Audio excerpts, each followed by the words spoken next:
మన ప్రభు అయిన యేసు క్రీస్తు నామములో కూడి వచ్చిన ప్రతి ఒక్కరికి వందనాలు తెలుపుకుంటూ దేవుని యొక్క సన్నిధిలో దినమున మనతో మాట్లాడుతున్న మాటలను శ్రద్ధగా ఆలకిద్దామండి.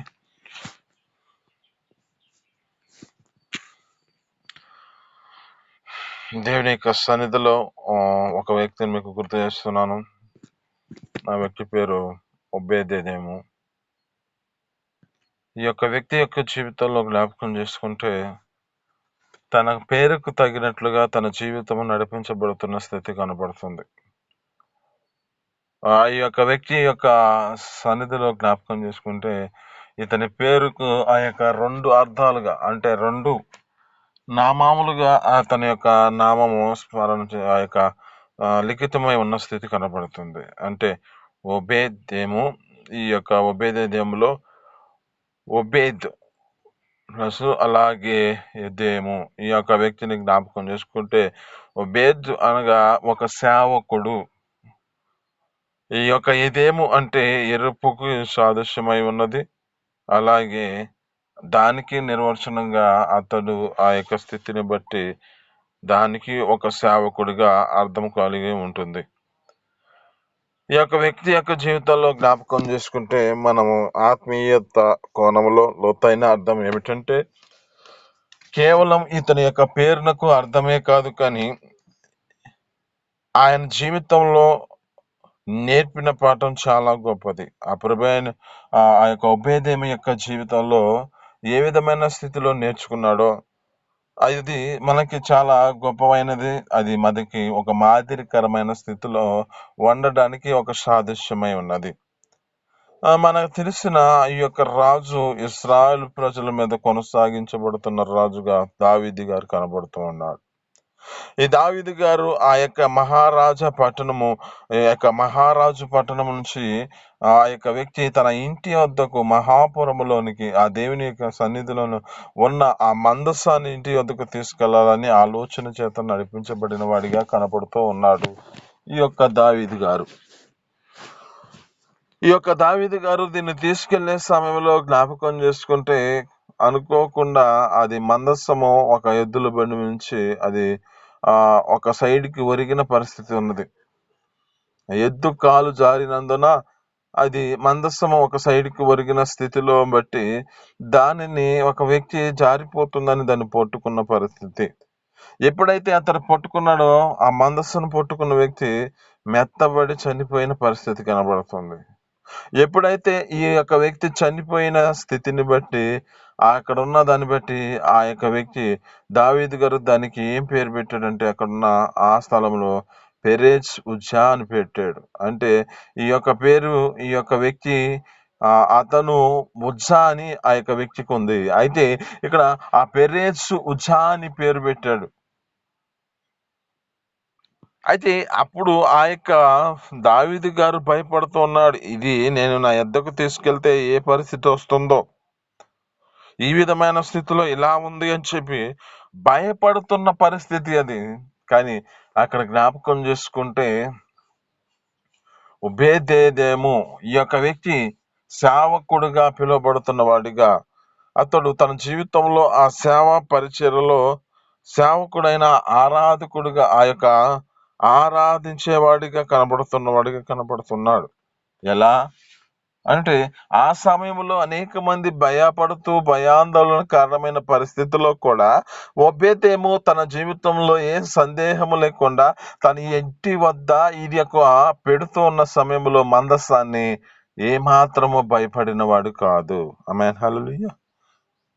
ఈ యొక్క ఒబేదేము యొక్క జీవితంలో జ్ఞాపకం చేసుకుంటే ఎప్పుడైతే ఈ దేవుని యొక్క మందస్సాన్ని తన యొద్ద పెట్టుకున్నాడో, ఎప్పుడైతే ఆ మందస్సాన్ని చేర్చుకున్నాడో, ఎప్పుడైతే ఆ యొక్క దేవుని యొక్క సన్నిధిలో ఆ మందస్సము ఆ యొక్క వ్యక్తి తన ఇంటి వద్దకు చేర్చుకుని దానిని ఆ విధమైన స్థితిలో తన ఇంటి వద్ద ఉంచుకున్న దానిని బట్టి తన కుటుంబం ఆశీర్వదించబడింది. ఆమేన్, హల్లెలూయా. ఇది మనం నీతో మాట్లాడుతున్న మాట ఏమిటంటే దేవుని యొక్క మందస్సాన్ని నీవు నీ దేవుని యొక్క సన్నిధిలో ఉన్న ఆ మందస్సము నీ ఎదుట నీ ఇంటిలో ఉన్నదా? ఆ మందస్సము నీ జీవితంలో నడిపించబడుతున్న స్థితిలో నువ్వు నడిపించబడుతున్నావా? ఆ మందస్సము ఏ విధమైన స్థితిని బట్టి అక్కడ భయాందోళనకు కారణమైన ఆ మందస్సాన్ని తన ఎదుట తన యొక్క ఇంటి వద్ద ఉంచుకున్నాడంటే అతడు ఎంతగా తన జీవితాన్ని విశ్వాసముతో దేవుని ఎదుట కొనసాగించబడుతున్నాడు. ఏ సందేహం లేదు. యొక్క స్థితిని బట్టి ఏ భయాందోళనకి కారణమైన పరిస్థితి లేకుండా ఉబేదేదేమో తన జీవితంలో ఆ విధమైన స్థితిలో ఇంటి వద్దకు చేర్చుకొని తన సంతతి అంతటా ఆశీర్వదించబడింది అంటున్నాడు. ఎప్పుడైతే ఈ యొక్క ఆశీర్వాదం చూసినా దావీదు గారు అనుకుంటున్నాడు, మరలా దానిని తీసుకెళ్లి నా పురంలో పెట్టుకుందాము అని ఆలోచన చేత ఉన్నాడు. దీన్ని బట్టి మనం జ్ఞాపకం చేసుకుంటే ఒబేదేమి యొక్క స్థితి ఎలాంటిది? ఇతడు ఒబేదేము యొక్క జీవితంలో భయభక్తులతో నడిపించబడుతూ మందస్సాన్ని ఆ యొక్క స్థితిలో ఆ వ్యక్తి గమనించిన వాడై ఉన్నా ఏ మాత్రం భయపడకుండా తను చేర్చుకున్న దాన్ని బట్టి తన యొక్క స్థితిని బట్టి ఒక గొప్ప మేలు చేత ఆ వ్యక్తిని ఆశీర్వదించాడు. ఇతనిలో మనం కొన్ని జ్ఞాపకం చేసుకుందాం. ఇతని యొక్క అనుభవంలో భయము లేని భక్తి, అంటే ఆ భయపడకుండా తన జీవితంలో ఏమాత్రము లోక సంబంధులు లోక యొక్క జీవితాల్లో జ్ఞాపకం చేసుకుంటే ఒక విషయంలో వారి జీవితాల్లో ఏదైనా పరిస్థితి కలిగిందంటే దానిని వెంబడించుట కష్టము. అంటే ఇక్కడ చనిపోయిన పరిస్థితిని గుర్తు చేసుకుంటే ఈ మందస్సాన్ని ఇంక ఎలా చేర్చుకోవాలి, ఇది విధమైన స్థితిలో ఉందే అని ఏమాత్రం సందేహపడకుండా భయము లేకుండా తన భక్తితో తన జీవితంలో మందస్సాన్ని చేర్చుకున్న అనుభవంలో కలిగిన వాడిగా కనబడుతున్నాడు ఈ యొక్క ఒబేదేము. ఇంకా ఇతనిలో జ్ఞాపకం చేసుకుంటే రెండో అనుభవం ఏమిటంటే స్వల్ప కాలంలోనే, అంటే 3 నెలలు మాత్రమే తన ఇంటి వద్ద ఉన్న దాన్ని బట్టి ఆశీర్వదించబడిన వాడిగా ఉన్నాడు. ఆ యొక్క 3 నెలలు మాత్రమే అది తన ఇంటి వద్ద ఉన్నది కనుక ఆ కొద్ది కాలంలోనే అతడు అతని ఇంటి వారును అతనికి కలిగిన సమస్తము ఆశీర్వదించబడింది. కారణం దేవుని మందస్సం తన ఇంటి వద్ద ఉంచుకున్నాడు కనుక. ఇదని మనం నీతో మాట్లాడుతున్న మాటను బట్టి దేవుని యొక్క సన్నిధిని నువ్వు నీ ఇంటి వద్ద నివాసం కలిగి నీ ఇంటి వద్ద నువ్వు దానిని ఉంచుకోగలుగుతున్నావా? ఆ మందస్సము చేత నీ జీవితంలో దాన్ని చేత నువ్వు ఏమాత్రము భయపడకుండా ఆ మందస్సమును నువ్వు నీ జీవితంలో ఉంచుకోగలుగుతున్న స్థితి కనబడుతుందా? ఇతనిలో ఇంకా మూడో అనుభవం ఏమిటంటే ఇతడు వారసత్వముగా ఇతని జీవితంలో ఇతడు తన యొక్క స్థితిని బట్టి మారిన సేవ అతని జీవితంలో కనబడుతుంది. ఇతని యొక్క జీవితంలో ఏ విధమైన స్థితిలో నడిపించబడ్డాడంటే ఈ ఒబేదేము పొందిన ఆశీర్వాదం కేవలం ఆస్తిపాస్తులు పరిమితం కాలేదు. ఆయనకు 8 మంది కుమారులు కలిగిరి అని, వారంతా దేవుని యొక్క మందిరంలో ద్వారపాలకులుగా పరిచారకులుగా నియమించబడ్డారంట. అంటే ఆ వారసత్వము ఆయన సన్నిధిలో సేవగా మార్చబడిన వారుగా ఉన్నారు. వారు సమర్థము గలవారై ఆ యొక్క తన జీవితంలో సాక్ష్యం ఇస్తున్న స్థితి కనబడుతుంది. ఈ దినమున మన జీవితాల్లో జ్ఞాపకం చేసుకుంటే ఇతని ద్వారా మనం నేర్చుకోవాల్సిన పాఠం ఏమిటంటే అతడు చేసిన భక్తి, అతని సంతతి దేవుని యొక్క సన్నిధిలో పరిచయం చేస్తున్న గొప్ప ధన్యత ఆ కుటుంబానికి కలిగింది. అటు జీవితం మన జీవితాలలో కూడా మన యొక్క కుటుంబానికి కూడా కలిగిన స్థితిలో మనం నడిపించబడాలి. ఒకటి, భయము లేకుండా ఆ దేవుని యొక్క సన్నిధిలో కొనసాగించబడాలి. ఎన్నో పరిస్థితులు, ఎన్నో వేదకరమైన స్థితులు వచ్చి ఏదో ఒకటి భయాందోళన పెడుతున్న సమయంలో కూడా మనము దానికి భయపడకుండా, ఏమాత్రం మనం సందేహపడకుండా ఆ యొక్క సన్నిధిలో మనం నిలిచిన వారిగా నడిపించబడితే ఆయన దాచి ఉంచిన మేలులు, గొప్ప మేలుల చేత మనల్ని తృప్తిపరుస్తాడు.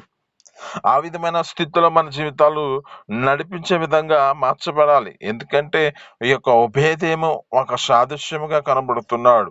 ఆయన దేవుని యొక్క సన్నిధిలో ప్రేమించిన వాడై, ఆ సేవకుడిగా మార్చబడిన వాడై, తన ఇంటి వద్ద అది ఉంచుకున్నవాడిగా, అతని యొక్క స్థితిని బట్టి తనకు కలిగిన కుమారులు కూడా ఆ సేవ చేస్తున్న స్థితిలో తమ జీవితాలు ద్వారపాలకులుగా ఆ యొక్క మందిరంలో తన జీవితంలో నడిపించబడుతున్న తన కుటుంబాన్ని ఆ విధమైన స్థితిలో నడిపించబడ్డారు కదా.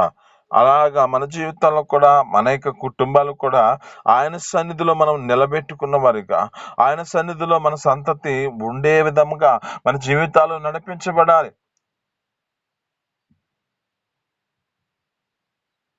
ఈ దేవుని యొక్క మందస్సమునకు సాదృశ్యం ఏమిటి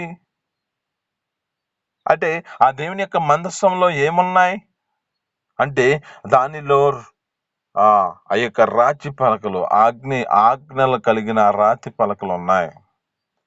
ఇంకా ఏమున్నది అంటే, ఒక బంగారు పాత్ర. ఇంకా ఏమున్నది అంటే, అహరోను చిగుర్చిన కర్ర. అంటే ఈ 3 అనుభవాలు మన జీవితంలో నడిపించబడాలి. అప్పుడే మన జీవితంలో ఆ దేవుని యొక్క మందస్సాన్ని మన ఇంటి యొద్ద ఉంచుకున్నట్లుగా సాదృశ్యం. ఆ మందస్సము మన యొద్ద, ఆ దేవుని యొక్క సన్నిధిలో ఉన్న మందస్సము మన యొక్క సన్నిధిలో మన ఇంటి యొద్ద ఉంచుకున్న స్థితి కనబడుతుంది. ఎప్పుడైతే ఈ 3 అనుభవాలు మనం చేయగలిగితే ఆ మందస్సము మన యొద్ద ఉన్నట్లుగానే మనం భావించాలి. ఆత్మీయత కోణంలో మనం అర్థం చేసుకుందాం. ఆత్మీయత జీవితంలో దీనిని మనం ఆత్మానుసారంగా ఆలోచిద్దాం. ఈ మందస్సం యొక్క జీవితంలో ఏం చేయబడాలంటే, ఒకటి మనం ఆ యొక్క 10 ఆజ్ఞలను అనుసరించే వారిగా మనం నడిపించబడాలి.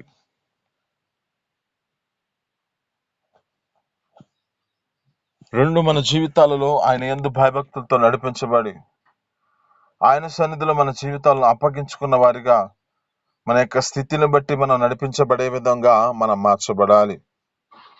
ఈ 3 అనుభవం మన జీవితాలు ఏం చేయబడాలంటే, 3 అనుభవంలో మన జీవితాలు ఆ యొక్క స్థితిని బట్టి, ఈ అహరోను గారి యొక్క కర్ర, చిగుర్చిన కర్ర అంటే ఇది ఒకటి ఫలించే అనుభవంలో మన జీవితాలు నడిపించుకోవాలి.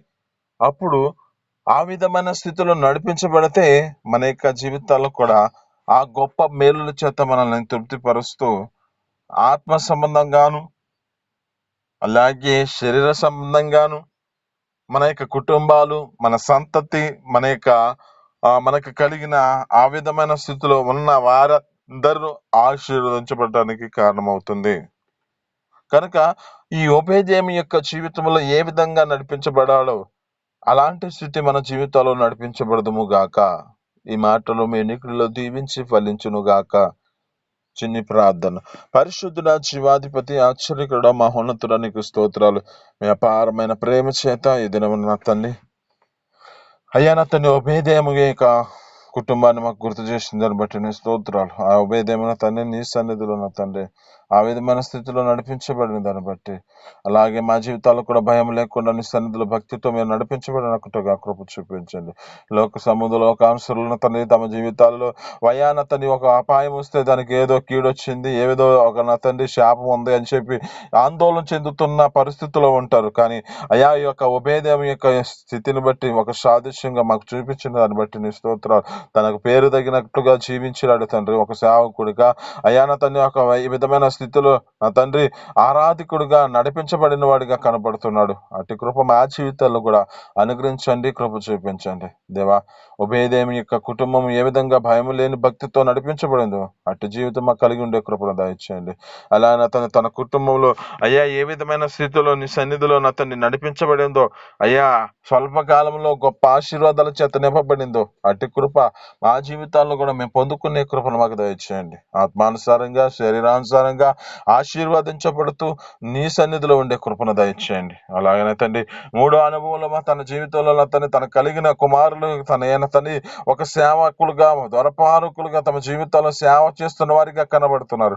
అట్టి కృపలో మా జీవితాలు కూడా మాకు కలిగిన వారిని కూడా అయ్యా ఒక సేవకులుగా ఆ విధమైన స్థితిలో నడిపించబడే కృపను మాకు దయచేసి మీ సన్నిధిలో నిలబెట్టుకొని నీకు మహిమ తెచ్చుకోమని యేసు పరిశుద్ధ నామమున పొందుకొని జీవిస్తున్నాం తండ్రి.